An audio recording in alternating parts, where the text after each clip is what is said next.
नमस्कार श्रोताओं, एक बार फिर आपके लिए हमारा खास भेंट वार्ता क्रम अनन्या। जी हाँ, जैसे कि आप जानते हैं कि वो शख्सियत जो अपने क्षेत्र में भी कुछ खास कर रही हैं और अपनी जिंदगी के हर पल में कुछ खास करती आई हैं और आने वाले कल में भी वो सुनहरे सपने देख रही हैं, तभी तो वो अनन्या कहलाई। आपने पिछले 2 भेंट वार्ता क्रम में 2 महिलाओं से मुलाकात की। आपको उनकी भेंट वार्ता से बहुत सी अच्छी बातें सुनी होंगी, बुनी होंगी। अब हम चाहते हैं कि हर शनिवार हम आपको रूबरू कराएं एक ऐसे अनन्या से जिसका जीवन खास है, कुछ हटके है। आप जानना चाहेंगे कि आज हमारे आकाशवाणी के स्टूडियो में हमने किसे आमंत्रित किया है, तो हम आपको बता दें कि आज हमारे स्टूडियो में है आउटरीच ब्यूरो की डायरेक्टर ऋतु शुक्ला।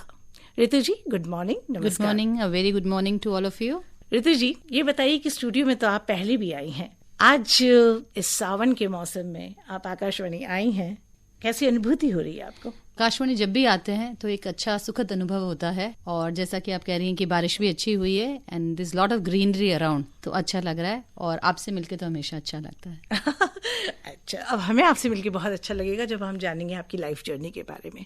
देखिए, हर महिला बाल्यकाल से ही अपने माता पिता की आंख का तारा होती है ना। वो अलग बात है कि कहीं हमारे समाज में अभी भी लगता है कि औरतों को कम तवज्जो दी जा रही है या लड़कियों का लालन पालन सही तरीके से नहीं हो रहा। हम अपनी आज की अनन्या से जानना चाहेंगे कि आपकी नजर में नारी कैसी, कन्याएं कैसी, और आप कैसा देखना चाहती हैं उन्हें? देखिए, जैसे आपने अभी कहा कि कुछ जगह ऐसा होता है जहाँ लड़कियों को ज्यादा तवज्जो नहीं दी जाती है, but I was very fortunate क्योंकि आई हैड 2 एल्डर ब्रदर्स और मैं सबसे छोटी थी, तो मुझे बहुत ज़्यादा लाड प्यार से बड़ा किया गया। और as far as education is concern, तो मेरी मदर ने हमेशा एजुकेशन को पहले स्थान दिया और मुझे कभी भी I was not burdened with any other work. मेरा बस यही काम था, खेलो कूदो और पढ़ो जी। तो मैंने अपनी एजुकेशन पे कभी भी किसी और चीज़ का बोझ नहीं रहा, और मैं यही चाहती हूँ कि जिस तरीके से मेरी पेरेंट्स ने मुझे रेज किया है, और बहुत सारे पेरेंट्स भी रेज कर रहे हैं, लेकिन और जो नहीं कर पा रहे हैं किसी भी कारण से, तो उनको भी यही देखना है। आज देखिए, कुछ दिन पहले ही ओलंपिक्स में हमने देखा हमारे देश की जो है मीराबाई चानू, उन्होंने कितना बड़ा अचीवमेंट किया है। साथ ही एक टोक्यो में एक लड़की, 13 साल की लड़की, just 13 years old, and she has won the gold जी। तो उस तरह की अपब्रिंगिंग हम अगर अपने बच्चों को देते हैं, उस तरीके का वातावरण देते हैं लड़कियों को, they can do wonders and they have been doing wonders. अभी हमारी ज्यादा आशाएं जो हैं ओलंपिक्स में, वो महिला खिलाड़ियों से ही, महिला एथलीट से ही है। तो इस तरीके का हमें वातावरण हमें देना है ताकि वो अपने सपने, अपने जो भी अचीव करना चाहती हैं, अपने ड्रीम्स को अचीव करना चाहती है, उनको हमें पर देने हैं, फिर वो जहां उड़ना चाहे वो उड़े जी। ये बहुत खुशी की बात है कि हमारे देश के प्रधानमंत्री भी बहुत एनकरेज करते हैं, और महिला खिलाड़ियों को तो खास तौर पे वो बहुत उनकी प्रशंसा भी करते हैं और उन्हें ब्लेसिंग्स भी देते हैं कि वो अच्छा करें। जहाँ जिस देश का प्रधानमंत्री महिलाओं को लेकर इतने संवेदनशील हैं और बहुत से ऐसे विकास कार्य चल रहे हैं, महिलाओं के लिए बहुत योजनाएं बन रही हैं, तो जाहिर सी बात है कि महिलाओं का भविष्य तो उज्जवल है। हम अपनी अनन्या से जानना चाहेंगे कि पढ़ाई के अलावा हमारी ऋतु शुक्ला जी बचपन में और क्या क्या करती थी? आपने जो कुछ किया वो आपको कैसे लगता है कि आज वो आपको कैसे हेल्प कर रहा है? जब स्कूल की बात करते हैं, और जैसे अभी आजकल तो बड़ा खेल का माहौल चल रहा है, चीयर फॉर इंडिया हम कर रहे हैं अपने जापान में गए हुए ओलंपिक एथलीट्स के बारे में। तो when I was I think 5th या 6th में, तब हम स्कूल में जिम्नास्टिक्स हुआ करता था, तो जिम्नास्टिक्स थोड़ा बहुत किया, और I was a basketball player also, तो थोड़ा बहुत खेलते भी थे, लेकिन ज़्यादा उस टाइम ज़्यादा तवज्जो जो थी वो पढ़ाई पे ही रहा करती थी। एंड फॉर्चुनेटली एक अच्छा स्टूडेंट रही हूँ, तो थोड़ा सा प्रेशर भी रहता था कि हाँ टू एक्सेल, तो ज़्यादा पढ़ाई पे ध्यान दिया और मस्ती तो पूरी की। कौन कौन से विषय आपने पढ़े और वो विषय आपको क्यों प्रिय लगे, क्यों आपने उन विषयों को चुना?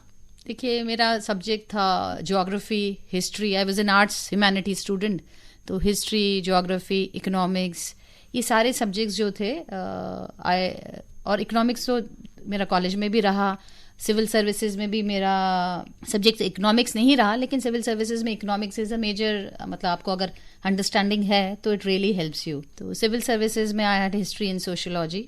अदरवाइज कॉलेज में मैंने पॉलिटिकल साइंस भी पढ़ा, हिस्ट्री भी पढ़ा. History was one of my favourite subjects. जी, आपने बोला इतिहास आपका फेवरेट विषय रहा, और इतिहास हमारे भारत का बहुत बहुत रोचक, और मुझे लगता है कि इतिहास से अभी भी इतना कुछ है सीखने के लिए. तो थोड़ा सा बताइए, जो भी हमारे श्रोता इस वक्त सुन रहे हैं, खासकर महिलाएं, और जो इतिहास को चुनी है अपनी कॉम्पिटिटिव प्रतियोगिताओं के लिए, तो उनको इतिहास किस तरह से हेल्प करेगा और किस तरह का विषय है और कैसे पढ़ना चाहिए. सबसे ज्यादा तो तारीखों का खेल है. हिस्ट्री एक ऐसा विषय है, अगर आपको इंटरेस्ट उस तरफ है हिस्ट्री में, तो it's a very interesting subject. और जब तक आपका इंटरेस्ट नहीं हो, मेरे को नहीं लगता कि आपको हिस्ट्री लेना चाहिए. बहुत लोगों के एक ऐसे कहावत स्कूल में भी थे, हम कॉलेज में भी थे, कि हिस्ट्री बड़ी बेवफा, रात को रटी और सुबह सफा. लेकिन जब तक आपका इंटरेस्ट नहीं हो उस सब्जेक्ट में, जो भी सब्जेक्ट आप लेना चाहते हो, unless you have interest in it, उसको नहीं लेना चाहिए. तो जिन सब्जेक्ट्स को आपको आकर्षित करते हैं इंटरेस्ट, और हिस्ट्री बहुत ही इंटरेस्टिंग सब्जेक्ट है. उसको ऐसा ना सोचे कि रटना है, क्योंकि वो पुरानी स्कूल ऑफ थॉट था कि हम क्रैम कर सकते हैं. अब तो बोलते हैं कि क्रैमिंग तो बिल्कुल ही it's not the way of learning nowadays. तो उसको अच्छे से पढ़ें, एक स्टोरी की तरह पढ़ें, and you have so many fascinating characters in it, और बहुत सारी लर्निंग्स भी हैं. जी, आपको अगर हम पूछें कि इंडियन हिस्ट्री में आपको कौन सा सम्राट या किसका शासनकाल, मैंने बहुत डिफिकल्ट क्वेश्चन पूछ लिया आपसे, बिकॉज सब में अपनी अपनी क्वालिटीज थी, लेकिन फिर भी कोई ऐसा चैप्टर आपको याद है इतिहास का जिससे पढ़कर लगाओ वही वाह, राजा हो तो ऐसा, सम्राट हो तो ऐसा. देखिए, फॉर्चुनेटली हिस्ट्री में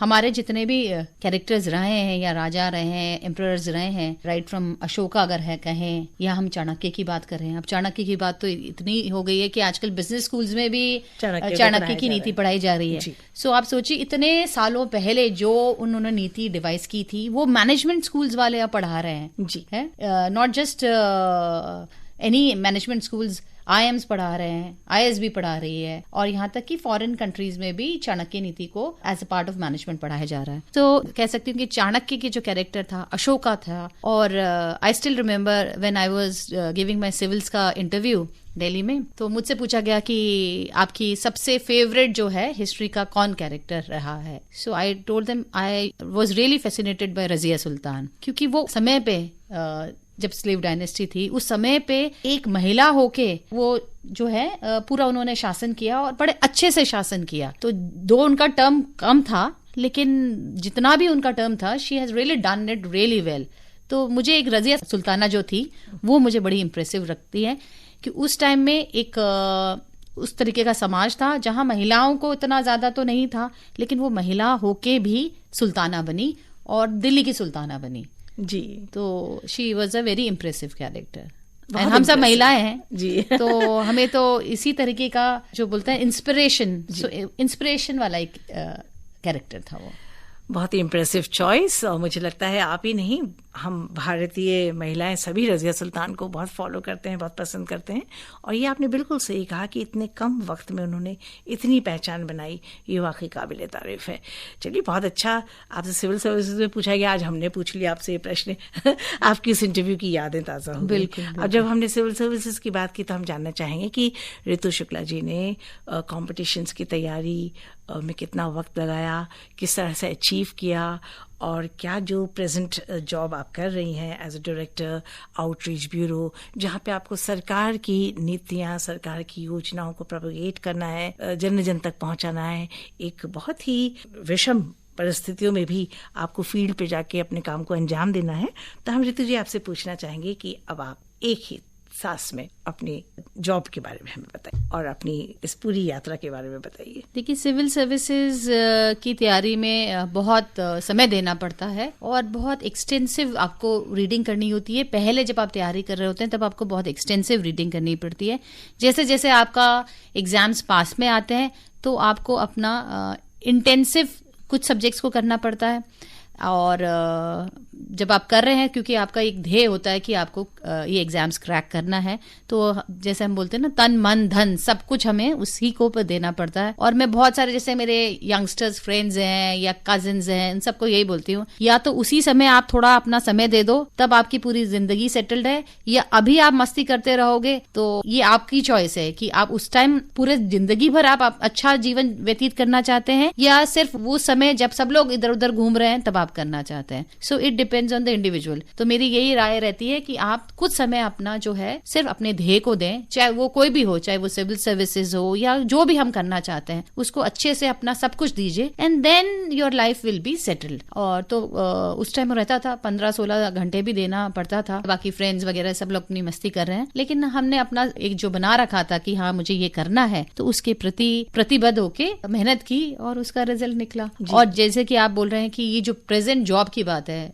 दो I have worked in Delhi also, मतलब डिफरेंट मिनिस्ट्रीज में भी काम किया, दिल्ली में भी डिफरेंट डिपार्टमेंट्स में भी काम किया. और ये जयपुर का जो मेरा असाइनमेंट है रीजनल आउटरीच ब्यूरो, जैसे जो पहले डायरेक्टरेट ऑफ फील्ड पब्लिसिटी कहा जाता था, और जैसे कि अभी पिछले 1.5 साल से हम देख ही रहे हैं कोविड पैंडेमिक है, और ये जो हमारा डिपार्टमेंट है उसका काम है इंटरपर्सनल कम्युनिकेशन. मतलब आप जाके लोगों से संपर्क स्थापित कर रहे हैं, उनसे कम्युनिकेट कर रहे हैं. लेकिन क्योंकि अब ऐसी स्थिति आई है कि हम लोग बाहर नहीं निकल रहे हैं, भीड़ भाड़ इकट्ठा करना मना है, और कॉन्टैक्ट भी जो है लिमिटेड हो गया है. देखिए कोई ना कोई राह तो निकालनी ही पड़ती है. तो social media was one of the ways out. पर सोशल मीडिया में डायरेक्ट मतलब कम्युनिकेशन तो हो रहा था, but it was not a two way communication. हमने फोन कॉलिंग्स स्टार्ट करवाई, काफी फोन कॉल से लोगों से बातचीत की. पिछले बार वाली पैंडेमिक की बात कर रही हूँ, फर्स्ट वेव की, जब लोगों को कुछ आइडिया नहीं था कि क्या हो रहा है. So we took lot of feedback from people, whether it was migrants थे, विमेन थी, स्टूडेंट्स थे, क्या उनके प्रॉब्लम्स हैं. वो फीडबैक लेके हमने भारत सरकार जो है हमारा जो वहां भेजी गई कि ये प्रॉब्लम्स हैं, जो लोगों की फीडबैक जो हमारा काम है, one of the works of the department, वो करके हमने उसको कंपाइल करके एनालाइज किया कि क्या आ रही है feedback, and we have given it to the ministry, और उन्होंने उसको आगे यूटिलाइज किया. जहां चाहा वहां रहा. हमने फोन कॉलिंग्स कराए, SMS कराए, व्हाट्सएप का इस्तेमाल किया फॉर कम्युनिकेशन पर्पस, और फॉर हमने इसी तरीके से किया. लोगों से राय ली, लोगों की प्रॉब्लम्स को समझा और आगे तक पहुंचाने का काम किया. अब जैसे जैसे स्थिति सुधर रही है, सेकेंड वेव तो और भी आप जानते हैं कि घातक रही है, और अब थर्ड वेव की आशंका जताई जा रही है. तो अब थर्ड वेव के लिए लोगों को जागरूक करना भी बहुत जरूरी है. सो उसके लिए हमने जैसे ट्राइबल एरियाज में कहा जा रहा था या ग्रामीण क्षेत्र में कहा जा रहा था कि लोगों में वैक्सीन को लेके हेजिटेंसी है, तो उसको टारगेट करने के लिए हमने mobile exhibition vans specially rural areas and tribal belt जो है हमारी वहां चलाई, और वहां बहुत अच्छा रिस्पांस मिल रहा है. अभी भी हमारी वैन चल रही है, मोबाइल एग्जीबिशन वैन्स. वो जाके यही, और साथ में हम क्या करते हैं, कैसे लोगों को, अगर आप किसी को कोई भाषण देना चाहेंगे तो कोई सुनने के लिए तैयार नहीं है, चाहे वो फ्री बैठा हो, लेकिन कोई किसी का भाषण नहीं सुनेगा. So what we have done is we have roped in magicians.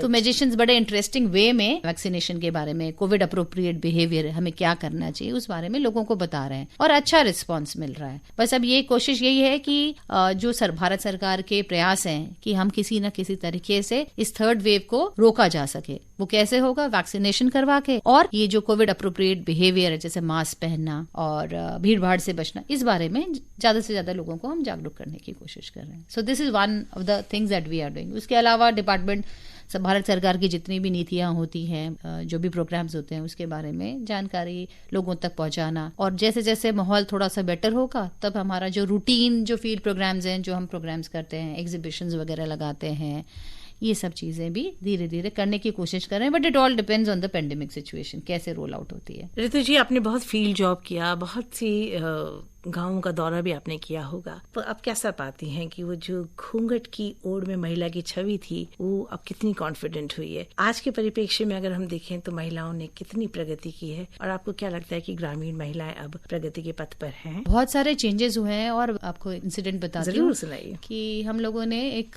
CRPF के साथ मिलके लड़कियों के लिए, जो स्कूल गोइंग गर्ल्स थी, उनके लिए 7 days का सेल्फ डिफेंस कोर्स किया था जयपुर के आउटस्कर्ट्स में ही. वहां मुझे उन लड़कियों का जो उत्साह था और मनोबल था, and when I had a conversation with them, apart from जो ऑफिस फंक्शन चल रहा था उसके अलावा ही, on the sidelines I had a conversation with them, they sounded very confident. अच्छा. तो वो उसको देख के बड़ा मन में एक जो होती है ना, प्रसन्नता होती है, और एक आपको सेटिस्फेक्शन होता है कि ये बच्चियां जो है they are going in the right direction. उनमें इतना जज्बा था सेल्फ डिफेंस कोर्सेज को लेके और लाइफ के प्रति, और अचीवमेंट करने के प्रति। इसी तरीके से जैसे जब हम इधर की तरफ जाते हैं, डेजर्ट डिस्ट्रिक्ट जो हमारे हैं नियरिंग द बॉर्डर, तो वहां आप देखते हो तो देखते हैं कि पुरानी स्थिति नहीं रही है और महिलाएं स्पेशली लड़कियों को लोग आगे बढ़ाने की कोशिश कर रहे हैं। जो पहले रहा करता था कि नहीं क्या करना है, वो mindset slowly and gradually it's changing, but it will take some more time, ऐसा नहीं है। लेकिन बहुत सारे जैसे बाड़मेर की एक एग्जाम्पल है रूमा देवी जी है, she is doing really well. Then बहुत सारी वहां आप देखेंगे स्पेशली बाड़मेर की तरफ, जैसलमेर की तरफ मेघवाल कम्युनिटी की महिलाएं हैं who are really doing very good work, they are very good at embroidery and all. और वो अपना अब इस चीज को किस लेवल पे लेके जा रहे हैं। बहुत सारी एनजीओज हैं जो वर्क कर रही हैं उनके साथ में, उनके प्रोडक्ट्स को आगे पहुंचाने में। एक ऐसी ही एनजीओ में मैंने विजिट किया, नाम तो मैं नहीं बताऊंगी, लेकिन वहां विजिट किया एंड मुझे पता चला कि जो वो प्रोडक्ट्स बना रही है वो दिल्ली के बिल्कुल अप मार्केट स्टोर्स जो हैं उनके लिए वो प्रोडक्ट्स बना रही है। किस तरह के प्रोडक्ट्स? जैसे कि बेडशीट्स हैं, देयर एम्ब्रॉयडरी, कर्टन्स हैं जी, और बेड कवर्स हैं एंड द डिजाइन्स दो are provided by the stores हैं, वो प्रोवाइड कर रहे हैं। लेकिन इतना सुंदर काम, और they are getting a reasonable amount also. और वो दिल्ली के जो आप कहते हैं ना खान मार्केट के अप मार्केट स्टोर्स जो हैं वहां वो जा रहे हैं उनके प्रोडक्ट्स। अच्छा, क्या बात। तो वो अच्छा लगता है आपको कि देखिए इनकी इतनी कला है और कोई उसको आगे तक ले जाने का काम कर रहे हैं। तो मैं तो ये चाहूंगी कि बीच में जो ले जाने वाला ना हो और डायरेक्ट ही उनका इस तरीके की मार्केटिंग हो सके उनके प्रोडक्ट्स की, तो उनको और अच्छा जो है रेन्यूमरेशन मिलेगा। सो थिंग्स आर चेंजिंग जी, क्योंकि आत्मविश्वास और साथ में मॉनेटरी हेल्थ बहुत इंपॉर्टेंट है। आर्थिक मजबूती भी औरतों के लिए बहुत जरूरी है, महत्वपूर्ण है। हम श्रोताओं को बता दें कि आप आमिर चैनल पर FM 101.2 पर सुन रहे हैं कार्यक्रम महिला जगत, और उसमें हमारा भेंटवार्ता क्रम अनन्या। और आज हम रूबरू हो रहे हैं ऋतु शुक्ला जी से। आप डायरेक्टर हैं आउटरीच ब्यूरो में, और एक मुख्तलिफ सा डिपार्टमेंट जिसके बारे में इन्होंने विस्तार में हमें जानकारी दी। हमें पता चला कैसे गांव-गांव, ढाणी-ढाणी, शहर-शहर हमारी सरकार की योजनाएं लोगों तक पहुंचती हैं और लोग उनका उपयोग करते हैं, और हमारा भारत विकास की यात्रा पर चल पड़ता है। अब हम ये पूछेंगे ऋतु जी कि नौकरी भी हुई, थोड़ा सा अपनी फैमिली के बारे में बताइए। आपके घर में आपके पति का आपके साथ किस तरह का सहयोग रहता है? हम हमेशा कहते हैं कि पति पत्नी रेलवे की दो पटरी की तरह हैं, साथ चलते हैं तो जीवन सुगम हो जाता है।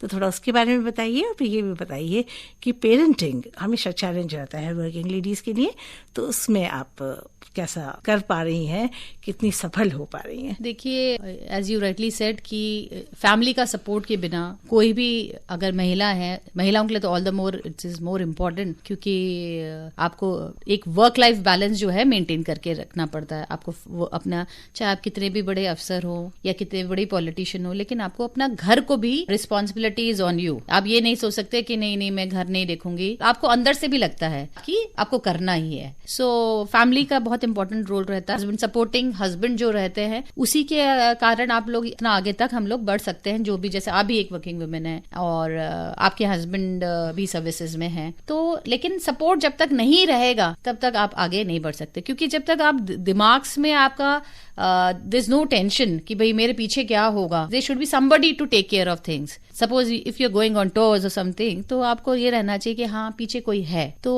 मेरे को आई एम फॉर्चुनेट कि मेरे हस्बैंड भी बहुत सपोर्टिव हैं और मेरे पेरेंट्स भी बहुत सपोर्टिव थे।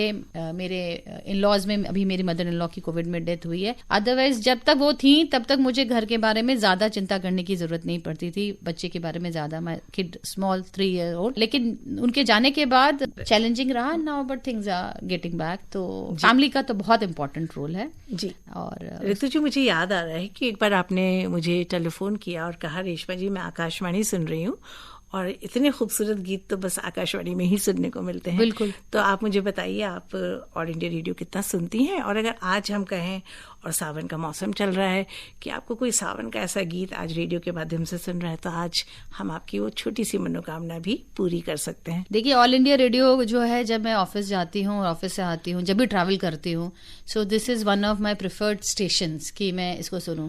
क्योंकि यहाँ जो गीत सुनाए जाते हैं, इट्स अ मिक्स, नए भी सुनाए जाते हैं, पुराने भी, लेकिन जो पुराने नगमे एंड नॉट सो पुराने ऑल्सो, जो मैं अपने आप को रिलेट कर सकती हूँ कि हाँ उन गानों से, तो बड़ा मजा आता है। है, इसीलिए मैंने उस दिन आपको फोन करके बोला कि I am listening to All India Radio and I am really loving it. तो अच्छा लगता है सुनने में, ये एक बड़ा डी स्ट्रेस करने के लिए काफी अच्छा रहता है कि if you are hearing to good music जी। तो देखिए, बारिश का मौसम है, सावन का महीना है, लहरियों का समय है, और महिलाएं झूला तो बहुत, राजस्थान में तो हमारे यहाँ परंपरा रही है कि बारिश आती है, सावन आते तो झूले, तो उससे रिलेटेड कोई गाना सुना दीजिए सावन के झूलों का।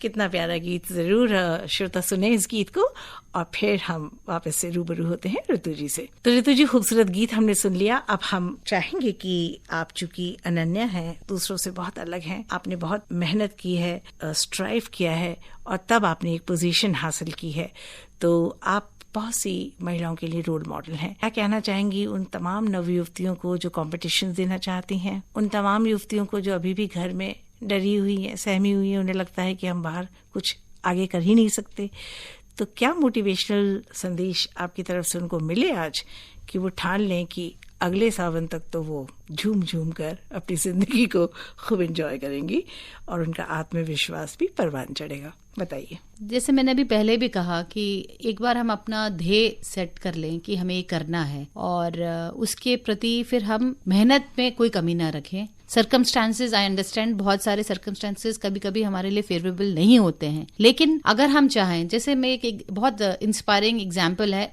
जो अमेरिका के पहले प्रेसिडेंट रह चुके हैं, ओबामा साहब का। मैंने बहुत सारे लोगों से सुना कि हमारे पास टाइम नहीं मिलता, फिटनेस के लिए टाइम नहीं है। तब मैं सभी को ये बोलती थी, जब अमेरिका के राष्ट्रपति अपनी फिटनेस के लिए समय निकाल सकते हैं तो हम क्यों नहीं निकाल सकते हैं। तो इसी तरीके से हो सकता है कि हमारे सर्कमस्टांसेस ऐसे हों कि हमें पढ़ने के लिए इतना समय नहीं मिल रहा है, या जो भी हम करना चाहते हैं, लेकिन अगर हम चाहें, प्लानिंग करें कि किसी ना किसी तरीके से हमें 2-4 घंटे निकालना ही है, तो कोई भी हमें रोक नहीं सकता। चाहे हमें, हो सकता है कि हमें अपनी थोड़ी नींद कम करनी पड़े, या हमें वो चीजें कम करनी पड़े जो हमें बहुत पसंद है। जैसे बहुत लोगों को टीवी देखना बहुत पसंद होता है, कहा भी जाता है इडियट बॉक्स है, लेकिन मैं ये नहीं कहूंगी कि इडियट बॉक्स है कि नहीं, बट आप कैसे न कैसे करके अपना समय अपने ध्येय के प्रति, अगर हम उस टाइम पे जब हम कर सकते हैं हम नहीं करेंगे, तो then we have lost the opportunity. और देखिए, इन सब चीजों के लिए जितने भी कॉम्पिटिटिव एग्जामिनेशंस होते हैं उनमें एक एज लिमिट भी होती है, नंबर ऑफ अटेम्प्ट्स की भी लिमिट होती है। तो आप अपने ध्येय के प्रति बिल्कुल सजग होके और उसको ही टारगेट बना के, जैसे बोलते हैं कि अर्जुन ने सिर्फ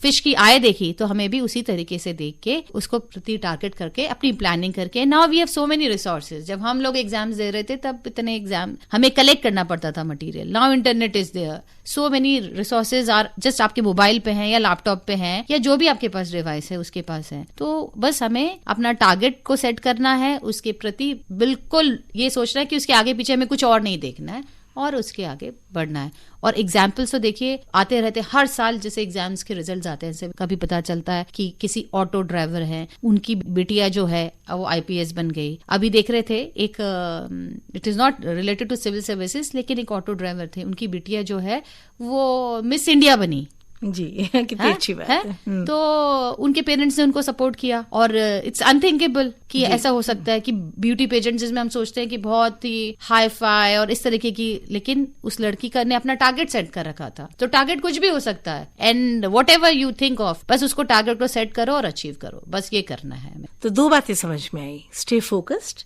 यस, एंड सेकेंडली समय प्रबंधन। और भाई वक्त तितली की तरह है, या यूं कहिए वक्त रेत की तरह है, मुट्ठी में रखेंगे तो फिसलता जाएगा, इसलिए समय की कीमत को पहचानिए।